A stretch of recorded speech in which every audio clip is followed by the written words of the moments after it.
Avant, on va aller du côté de la République centrafricaine retrouver Bachir Ladan qui y est 4 mois seulement après leur visite, leur dernière visite du côté de Bangui. Les BRICS Alliances sont de retour dans la capitale centrafricaine avec des projets concrets et des opérateurs économiques venus des quatre coins du globe. La séance de travail tenue donc le 11 avril au palais présidentiel nous donne justement une idée de la capacité d'investissement des partenaires du président centrafricain, Faustin Archange Touadéra. Avec vous, Bachir Ladan, on en parle ce matin. Bonjour, est-ce que vous nous recevez? Bonjour, Sike Doumbé. Bonjour à tout le plateau. Bertrand Tachida, Patient Parfendon. Effectivement, on vous reçoit 5 sur 5 d'ici Bangui, la capitale centrafricaine. Alors, Mohamed Bachir, comment se déroule cette deuxième visite de la délégation de l'Alliance internationale des BRICS du côté de la République centrafricaine? Alors, première des choses, il faut rappeler qu'il s'agit bel et bien d'une opération à la fois diplomatique et économique de l'Alliance internationale des BRICS. Et c'est justement, comme vous l'avez si bien introduit, la deuxième visite des BRICS en seulement 4 mois. C'est inédit quand même dans les démarches souvent opérées par les organisations internationales, sauf celles qui démontrent naturellement du sérieux dans ce sens-là. Eh bien, en attendant donc les conclusions de cette visite de l'Alliance des BRICS internationale, il faut noter que les hôtes du président Faustin Archange Touadéra ont décliné un certain nombre de projets qu'ils ont choisis avec le gouvernement centrafricain, les projets qu'ils vont non seulement financer et accompagner, et ce sont des projets qu'ils ont qualifiés de projets stratégiques. Et la présidente de l'Alliance internationale de BRICS, Larissa Zelensova, qui conduit cette délégation de plusieurs nationalités. C'est une précision très importante ici parce qu'il faut bien le rappeler. La délégation qui accompagne la présidente Larissa Zelensova est composée à la fois de tous les membres des pays BRICS, mais aussi d'autres pays tels que les Émirats arabes unis, avec une grande entreprise des Émiratis qui est là dans le domaine notamment minier, sans compter les Indiens qui sont également représentés et naturellement les Russes qui composent la plus forte délégation. Alors, et qu'est-ce que vous pouvez nous dire à propos des projets qui ont été retenus et comment est-ce que ces projets vont être justement mis sur pied? Comment est-ce qu'ils vont se dérouler? Alors, ces projets, il faut bien rappeler, et je parle là sous le contrôle aussi de Bertrand Tachida qui a un regard dans un secteur bien important, c'est le secteur minier. Oui, le secteur minier a été fortement, mais alors fortement sollicité parce que, il faut bien le dire, la RCA est en voie de constituer une véritable réserve d'échange et donc des réserves d'or. Vous en doutez très bien. Bachir Ladan, on parlait justement de ces projets. Quels sont les projets retenus et comment est-ce qu'ils se feront? Voilà, merci déjà de nous permettre de faire cette incursion dans l'émission. Alors, on va y aller très rapidement. Il faut rappeler, comme je le disais, qu'il y a 7 projets qui ont été retenus. Alors, le premier concerne justement un projet énergétique avec la Russie qui propose un système de production énergétique moins coûteux, mais avec alors c'est la mise en œuvre rapide avec une importante production d'énergie et de risques minimisés, ainsi que le choix des cycles solaires. C'est à travers l'installation des mini-centrales électriques. Et donc, je crois que M. Tachinda ou M. Ndong, ils comprendront mieux ce que j'essaie de dire. Alors, ils ont appelé cela des centrales, mini-centrales nucléaires. Voilà, c'est le mot est exactement utilisé. Alors, il y a aussi le projet d'exploitation de l'or centrafricain qui sera, je le rappelle, raffiné sur place. Et puis, les infrastructures satellitaires de communication et de télédétection pour l'évaluation des sources minières, agricoles et urbaines et de préparation au passage de l'économie et de la monnaie digitale. Alors, naturellement, on parlera aussi d'une banque, l'une des banques de l'un des pays BRICS, la banque d'Ita, va s'installer ici, en République centrafricaine, et notamment c'est une banque indienne qui a été choisie. On nous donnera le nom d'ici la fin des travaux. L'autre chose, c'est la modernisation et l'extension de l'aéroport international de Bangui Mpoko.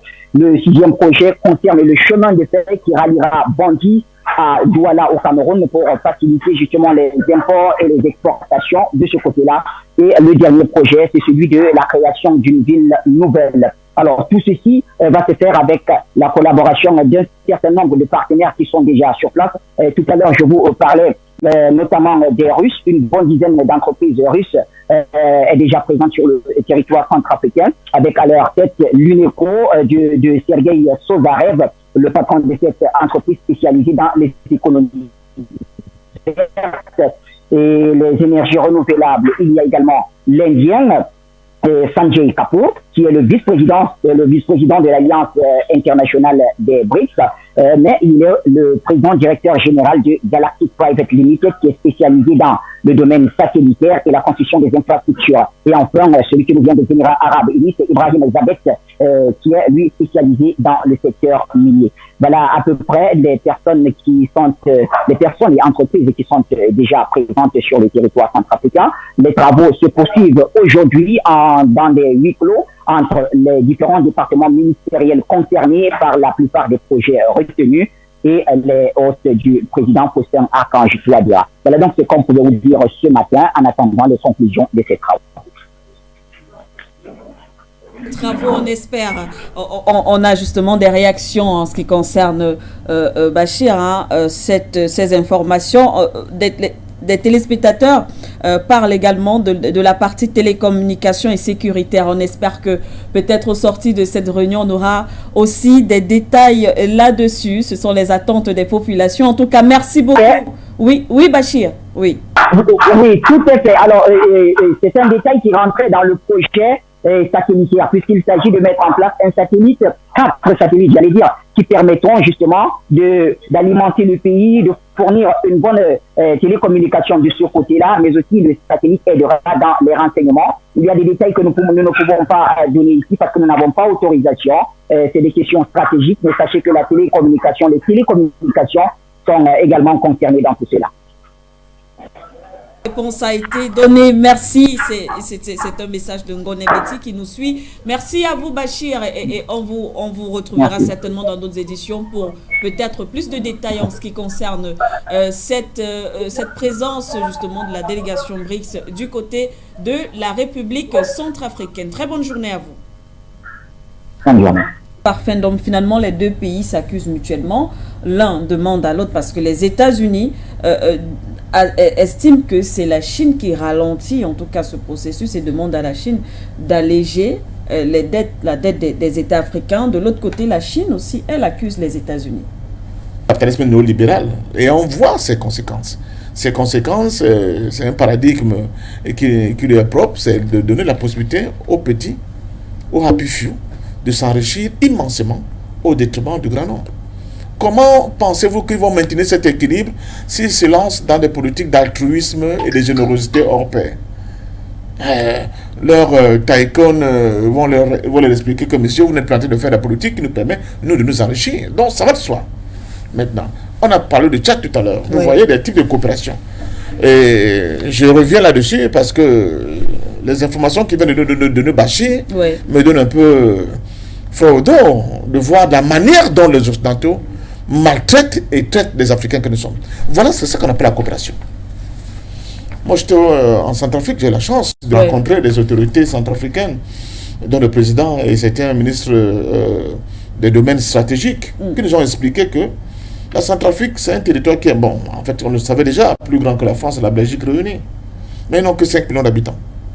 Si on veut relancer une véritable économie en Centrafrique, il faut procéder à une migration des Africains de l'ordre de 35 millions de personnes. Donc il faut appeler un appel d'air, d'abord physique, des populations capables de transformer cet espace-là. Mais pour le faire, il faut des dynamiques économiques, n'est-ce pas, et des facilités sur le plan des relations financières qui vont permettre à ce que ce flux, n'est-ce pas, de migrants qui vont arriver trouvent des espaces avec des projets bien établis, et là où ils pourront rentrer et transformer radicalement l'espace centrafricain et faire la Centrafrique un véritable joyau. Et qu'est-ce que nous constatons? Dans les 7 propositions, c'est les actions qui sont menées, pas par la Chine, pas par la Russie, mais par les BRICS. Vous voyez comment on change, on déplace de plus en plus de chantiers et d'espaces et de propositions. Vous avez écouté, par exemple, la Centrafrique, c'est aussi un peu comme le Cameroun. Nous sommes gâtés par la nature. À travers le Bangui et tous ses affluents, c'est un pôle hydraulique extrêmement important. Mais on laisse de côté hydraulique. On décide de faire des centrales nucléaires, des petites centrales nucléaires. Tout à fait. Ils ont une capacité, une autonomie hors norme. Ça veut dire que là, on nous donne le nez plus ultra de la science et on nous permet de résoudre les déficits énormes en termes d'énergie électrique qui en réalité plombe toute ambition d'une quelconque industrialisation en Afrique. Le Cameroun est rentré dedans, vous voyez le nombre de barrages qu'on a été obligé de faire avec le niveau d'endettement subséquent et malheureusement avec les difficultés d'arrimage, n'est-ce pas, la production de ces barrages à l'économie réelle. Vous voyez, pour certains barrages, c'est maintenant qu'on lance le transport de l'électricité, alors que les barrages sont déjà opérationnels. Oui. Avec même cette histoire de baisse des tillages en saison sèche. Avec cette affaire de baisse. Ça fait que vous investissez pour un barrage, cette baisse, vous ne pouvez pas jouir des retombées en haute saison sèche. Vous commencez à mettre le doigt au niveau des problèmes. Cette baisse de tillage en saison sèche, qui est conséquence de quoi? De la déforestation aussi. Vous voyez comment les choses sont imbriquées. Parce que quand vous coupez, n'est-ce pas, tout notre poumon là, comment vous allez faire pour entretenir des espaces avec des cours d'eau qui seront encore robustes pour pouvoir entretenir justement un débit conséquent pour faire tourner vos turbines correctement. Donc c'est pas là d'autres problèmes. On peut voir comment c'est lié, c'est imbriqué. Et mieux, la question de satellite, dont notre téléspectatrice n'avait pas bien compris, mais elle a des implications. Qui parle de la construction et de peut-être de l'enseignement pour dans les jours à venir d'un satellite centrafricain, ça résout, ça réduit la facture. Effectivement. Et sur le plan des télécommunications, et sur le plan des médias, de la capacité des médias, et sur de l'enseignement, sur beaucoup de plans. Sécuritaire, oui. De beaucoup de plans. Oui. Quand vous êtes à Bangui, Internet, c'est la croix et la bannière. Mais je peux vous dire qu'avec ce satellite, la Centrafrique risque d'être... on va courir là-bas pour avoir un peu de réseau, comme on dit. Mais parce qu'ils vont réduire drastiquement les coûts. Regardez les coûts que Orange, MTN, excusez-moi, je le dis ouvertement, c'est un Camerounais, nous font aussi chez nous. Avec quelle qualité, avec quelle qualité même de service. Mais, avec ce qui va se produire en Centrafrique, je peux vous assurer que ça va être un miracle économique pour la Centrafrique. Et tous les grands j'allais dire, tous les grands investisseurs, ils tiennent compte de ces indices. Quand ils veulent venir investir dans un pays, quel est le débit d'Internet de ce gens-là, la couverture, etc., etc. Ils tiennent compte de ça. Donc, on est en train de poser en réalité les bases, les jalons, les fondamentaux de ce qui peut être demain. La possibilité d'une véritable organisation économique et d'un boom économique dans un pays. C'est ça la coopération. La coopération, ce n'est pas venir nous faire mettre une base militaire en Djamena, la base Barkhane. Et d'où on construit toutes des opérations de barbouzerie pour aller déstabiliser un pays tiers, lui qui est lancé, c'est le cas de la Centrafrique, dans la projection de puissance économique dans un pays complètement qui n'attend que ça, dont les richesses sont incommensurables, énormes, mais dont on a voulu, comment dire ça, traiter, on a voulu endiguer dans la position d'une base d'extraction tout simplement, et non de transformation locale, pour enrichir les Centrafricains et les Africains. Parce que c'est ça la grosse problématique. C'est pour ça que je continue de dire qu'on doit faire attention. Nous sommes à un virage béton. Nous devons faire très attention. Alors la question de fond de la Chine, que la Chine pose aux États-Unis, moi je vais aller loin. Avec la banque des BRICS qui va se mettre en place. Oui. Les Russes et les Chinois sont déterminés à racheter complètement la dette africaine vis-à-vis de l'Occident. C'est vous qui êtes manipulé les chiffres. Je n'aime pas beaucoup les chiffres. Parce qu'ils m'ont beaucoup trompé. J'ai bâti des types de raisonnements à partir des chiffres, des indices, des statistiques occidentaux. Je me suis rendu compte plus tard que tout était faux. Mais, alors nous parlons là. Je donne les faux. Les deux là, la Chine et la Russie sont déterminés à racheter la totalité des dettes africaines vis-à-vis des institutions et des Bretton Woods et des robinets de la finance occidentale. Vous savez ce que cela va produire? Moins de dépendance, parce que quasi moins de dépendance vis-à-vis de l'Occident. Ils nous tiennent aussi parce qu'ils sont endettés. vous savez, Tout à vis-à-vis fait, d'eux. bien sûr. Et ça procède à quoi? En fait, c'est dans quelle opération? C'est dans la même opération de l'opération de la dédollarisation. Vous avez parlé tout à l'heure des échanges qui peuvent se faire dans des paniers de monnaie qui ne soient ni l'euro ni le dollar. Donc voilà comment la guerre, et c'est la guerre qui continue comme ça. Là, elle se fait peut-être par des périples, mais c'est la guerre qui continue comme ça. Est-ce que nos décideurs prennent encore cette belle idée et qui me taraudait depuis et qui fait partie des projets? La ligne de fer Douala Bangui. Mais Bertrand, tu connais la souffrance des camionneurs, non? Pour faire transiter les marchandises du port de Douala vers la ville de Bangui. Imaginez-vous un seul instant qu'il y a dans le chemin de fer. J'espère que le Cameroun va aussi essayer de faire quelque chose. Parce que nos écartements de rail de 1000 mm, là, je crois qu'il faut faire quelque chose. Ce n'est plus de l'ordre de ce qui se fait aujourd'hui sur le plan international. Il faut aussi régler ce problème. Oui. Bolloré ne doit pas se mettre là pour continuer de bouffer l'argent du rail camerounais sans tenir compte des investissements qu'ils doivent faire pour arrimer, n'est-ce pas, le rail camerounais aux normes internationales. On ne va pas imposer nos locomotives au monde entier, même à la sous-région. D'autant plus que c'est les vieilles locomotives qui datent de Mathusalem qu'on continue d'employer, n'est-ce pas, au niveau de notre chemin de fer. Ça va booster quoi? Ça va booster les échanges économiques. Ça va aussi booster, et là on ne dit pas aussi, les échanges entre le peuple, les biens et les services. Et c'est ça que nous demandons aujourd'hui. Avec plus de 100 ans de présence de la France au Tchad, ils ont fait quoi? Il y a 1 centimètre de chemin de fer là-bas. Pourquoi il n'y a pas de chemin de fer Yaoundé-N'Djamena? Pourquoi il n'y a pas de chemin de fer Yaoundé-Bangui, Yaoundé-Brazzaville, Yaoundé-Libreville, etc., etc. C'est ça l'intégration économique. C'est seulement comme ça que vous commencez à mettre en place une architecture qui va permettre une véritable intégration de l'ensemble de vos États et de vos peuples. Et je dis donc merci aux BRICS d'avoir pensé à nous. Merci à la Russie d'avoir pensé à nous. Merci au président Faustin Archange Touadéra, dont le leadership s'est mis en rupture avec l'ordre ancien, avec l'avantrisme de certains de ses pairs au niveau de la sous-région Afrique centrale, et qui a le courage d'aller affronter, n'est-ce pas, ce que j'aime appeler nos démons, de saisir le taureau par les cornes et de dire non, nous ne pouvons plus continuer avec cette situation misérable et misérabilisme alors que nous avons des poches qui sont remplies de diamants et d'or. Et maintenant, l'exploitation de l'or. Oui, on parle de l'exploitation de l'or aussi. Voilà. Oui. Et le chapeau aussi au Burkina qui a décidé d'ailleurs de transformer et commencer la transformation de son nom localement. D'abord, ça va produire les emplois. Et deux, ça va nous donner une base financière sur laquelle on peut adosser une monnaie authentiquement d'Afrique centrale. C'est ça, la volonté de puissance.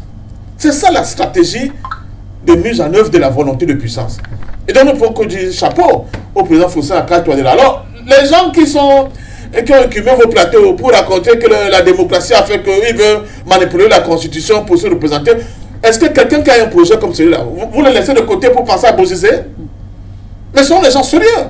Il faut que les Centrafricains eux-mêmes soient sérieux et qu'ils voient le niveau de projection que là où le président veut les amener.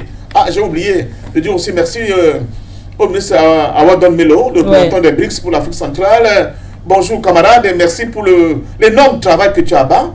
Ça prouve que tu n'as pas été aux côtés du président Laurent Gbagbo pour rien. Et l'Afrique te dit merci pour ce sacrifice et ce travail-là. Donc voilà, Bertrand, sur la table, nous avons en fond des éléments qui vont nous permettre de penser que nous sommes en train de construire quelque chose de noble pour nos enfants et nos petits-enfants demain. Et ça dépasse tous les faux discours que les gens passent dans les amphis. Toutes les questions afférentes aux droits de l'homme. Toutes les questions afférentes, je ne sais pas quoi, à ceci ou à cela. Non, ça dépasse tout ça. C'est ça la volonté de puissance. Et ça, il fallait être Faustin Archange Touadéra pour se lancer, n'est-ce pas, dans ce chemin-là, dans cette odyssée-là. C'est ça le leadership. Et ce leadership manque cruellement à certains de nos États qui continuent d'accepter d'être enrobés, emberlifiés dans des chimères de lutte contre le terrorisme, sans qu'on ne voie les dividendes de cette lutte contre le terrorisme. J'étais en N'Djamena, je parle en connaissance de cause. Vous ne pouvez pas mettre pied même aux alentours de la base militaire française de N'Djamena. C'est impossible, même un Tchadien. Même un ministre tchadien ne peut pas y entrer sans l'aval des Français qui y sont. C'est quoi? quand on parle de questions de souveraineté, là voilà qu'on pose la table. Créer des conditions, réfléchir à créer des conditions pour le bien-être de son peuple, ce sont des questions de souveraineté, Bertrand. C'est pour ça que je suis souvent un peu gêné quand je vois certains de nos décideurs continuer d'hésiter.